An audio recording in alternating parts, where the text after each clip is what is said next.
புதுச்சேரியில் புதிய அரசு பதவியேற்பதில் தொடர்ந்து இழுபறி நீடித்து வருகிறது. தாமதத்திற்கு முடிவு கட்டும் வகையில் புதுச்சேரியின் முதல்வராக தேர்வு செய்யப்பட்டிருக்கும் நாராயணசாமி மற்றும் புதுச்சேரி மாநில காங்கிரஸ் கட்சித் தலைவர் நமச்சிவாயம் உள்ளிட்டோரை காங்கிரஸ் கட்சித் தலைவர் சோனியா காந்தி தனித்தனியாக சந்தித்து பேசுகிறார்.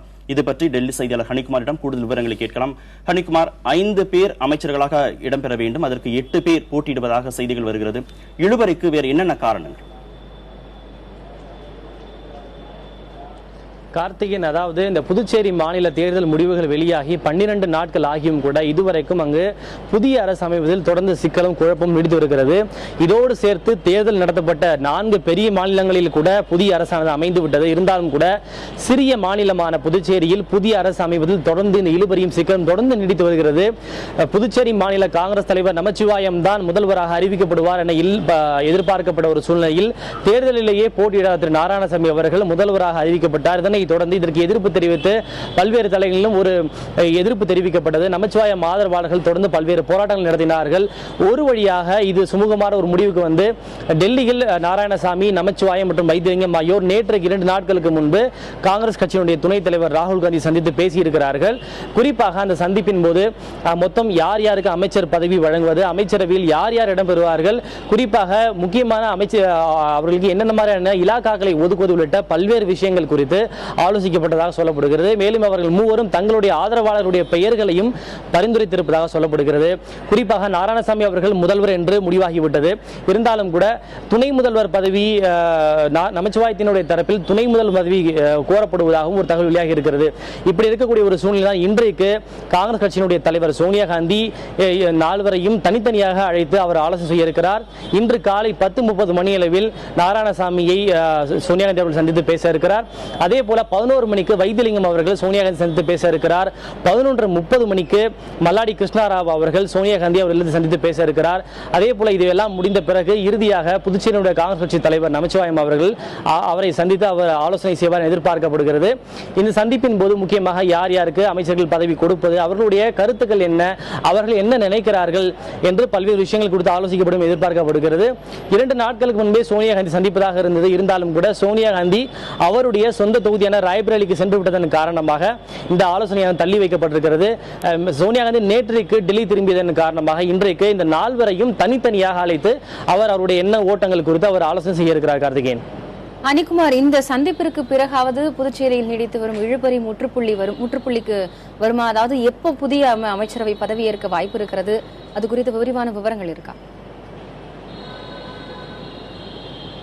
நிச்சயமா 2 நாட்களுக்கு முன்பு ராகுல் காந்தியை சந்தித்து விட்டு நாராயணசாமி அவர்கள் பேட்டி அளிக்கின்ற போது கூட எங்களுக்குள் எந்த விதமான கருத்து வேறுபாடுகளும் இல்லை, நாங்கள் எல்லோரும் ஒன்றாக அமர்ந்து பேசி யார் யாருக்கு அமைச்சர் பதவி, யார் யாருக்கு என்னென்ன இலாக்காக்களை ஒதுக்குவது உள்ளிட்ட பல்வேறு விஷயங்கள் குறித்து எங்களுக்குள்ளாக நாங்கள் கூடி பேசி அந்த முடிவை ராகுல் காந்தியிடமும் சோனியா காந்தியிடமும் அளித்து அதன் பேரில் ஒரு சுமூகமான முடிவு எட்டப்படும், வெகு விரைவில் அது குறித்த அறிவிப்பு வெளியாகும் என்கிற ஒரு கருத்தை சொல்லியிருக்கிறார். இருந்தாலும் கூட புதுச்சேரியில் இருக்கக்கூடிய மொத்தம் 5 அமைச்சர் பதவிகளுக்கு மொத்தம் 8 பேர் போட்டியிடுவதாக சொல்லப்படுகிறது. குறிப்பாக நான் ஏற்கனவே முன்பு சொன்னது போல நமச்சிவாயம் அவர்கள் தனக்கு முதல்வர் பதவிதான் வழங்கப்படவில்லை, இருந்தாலும் கூட துணை முதல்வர் பதவி வழங்கப்பட வேண்டும் என்கிற கோரிக்கையில் அவர் உறுதியாக இருப்பதாக சொல்லப்படுகிறது. அப்படி இல்லை என்றால் அவருக்கு துணை முதல்வர் பதவி வழங்கப்படவில்லை என்றால் வேறு என்ன மாதிரியான முக்கியமான இலாக்காக்களை ஒதுக்கி அவருக்கு சரி கட்டுவது என்பது குறித்தும் காங்கிரஸ் மேலிடம் ஆலோசித்து வருவதாக சொல்லப்படுகிறது. மேலும் மல்லாடி கிருஷ்ணராவும் இந்த அமைச்சர் ரேசில் வந்திருக்கிறார். மல்லாடி கிருஷ்ணராவுக்கு சுற்றுச்சூழல் துறை ஒதுக்கப்படும் என்கிற ஒரு எதிர்பார்ப்பு ஏற்படுகிறது. அதே போல கந்தசாமிக்கு ஆதிதிராவிட நலத்துறை ஒதுக்கப்படலாம் என சொல்லப்படுகிறது. ஏனென்றால் கந்தசாமி பட்டியலினத்தை சேர்ந்தவராக இருக்கிறார். எனவே அவருக்கு முக்கியத்துவம் கொடுக்கின்ற வகையில் முன்னாள் அமைச்சராகவும் இருக்கிறார். அவருக்கு முக்கியத்துவம் கொடுக்கின்ற வகையில் அவருக்கு ஆதிதிராவிட நலத்துறை வழங்கப்படலாம் என சொல்லப்படுகிறது. அதே போல வைத்திலிங்கத்திற்கு சபாநாயகர் பதவி வழங்கலாமா அல்லது அமைச்சர் பதவி வழங்கலாமா என்கிற ஒரு சிக்கலும் தொடர்ந்து நீடித்து வருகிறது. நாராயணசாமி கொடுத்திருக்கக்கூடிய பட்டியலிலே வைத்திலிங்கம் சபாநாயகருக்கு பரிந்துரைத்திருக்கிறார். இருந்தாலும் கூட வைத்திலிங்கம் அவர்கள் தனக்கு அமைச்சர் பதவி வழங்கப்பட வேண்டும் என்பதிலே தொடர்ந்து உறுதியாக இருக்கிறார். மேலும் ஜான்குமார் உள்ளிட்ட பல்வேறு தரப்பினரும் இந்த அமைச்சர் பதவிக்கு போட்டியிடுகிறார்கள். தொடர்ந்து 5 அமைச்சர் பதவிகளுக்கு 8 பேர் போட்டி போட்டுகிறார்கள். இருந்தாலும் கூட இன்னும் 2 நாட்களில் இது குறித்த ஒரு முறையான தெளிவான முடிவு ஏற்படும் என காங்கிரஸ் வட்டாரங்கள் தெரிவிக்கின்றன. அநேகமாக சோனியா காந்தி இன்றைய சந்திப்புக்கு பிறகு இன்று மாலையிலோ அல்லது நாளைக்கோ இது குறித்த ஒரு தெளிவான முடிவு, அதாவது அமைச்சரவையில் யார் யார் இடம்பெறுவார்கள் என்பது குறித்த ஒரு முடிவு வெளியாகும் என காங்கிரஸ் கட்சி வட்டாரங்கள் தெரிவிக்கின்றன. கார்த்திகேயன், அமைச்சரவை பதவியேற்பதில் தொடர்ந்து இழுபறி நீடித்து வருகிறது. இன்னொரு புறம் புதிதாக பொறுப்பேற்றிருக்கும் துணைநிலை ஆளுநர் கிரண்பேடி நித்தம் நித்தம் புதிய புதிய உத்தரவுகளை பிறப்பித்து வருகிறார். காங்கிரஸ் கட்சி இதை எப்படி பார்க்கிறது? நிச்சயமாக கிரண் பேதியை அவர்கள் மத்திய அரசு துணைநிலை ஆளுநரால் நியமிக்கும் என நிச்சயமாக எதிர்பார்க்கவில்லை. இன்னும் சொல்ல போனால் நமச்சிவாயத்திற்கு பதிலாக நாராயணசாமி அவர்கள் முதல்வராக அறிவிக்கப்பட்டதற்கு காரணமே கிரண் பேடி துணைநிலை ஆளுநராக அறிவிக்கப்பட்டதன் காரணமாகத்தான் இது போன்ற ஒரு முடிவை எடுத்திருப்பதாக சொல்லப்படுகிறது. ஏனென்றால் கிரண் பேதியை கூட இங்கே டெல்லியில் அனைவரும் கிரைன் பேதி என்றுதான் அவர் அழைப்பார்கள். அந்த அளவுக்கு ஒரு கண்டிப்பான ஒரு அதிகாரி, பல்வேறு தடாலடியான அறிவிப்புகளையும் முடிவுகளையும் எடுக்கக்கூடிய ஒரு அதிகாரி.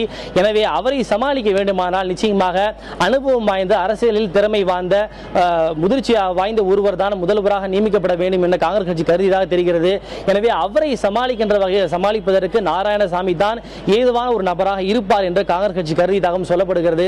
அதன் அடிப்படையிலேயே நமச்சிவாயத்திற்கு வழங்கப்பட இருந்த அந்த வாய்ப்பானது அது மாறி தற்போது நாராயணசாமி அவர்களுக்கு வழங்கப்பட்டிருப்பதாக சொல்லப்படுகிறது. இருந்தாலும் கூட இந்த புதுச்சேரியில் முதல்வர் பதவியில் யார் இடம்பெறுவார் என்று தீர்மானிக்கப்பட்டதில் அங்கு துணைநிலை ஆளுநரால் நியமிக்கப்பட்ட கிரண் பேதிக்கும் ஒரு முக்கியமான பங்கு இருக்கிறது.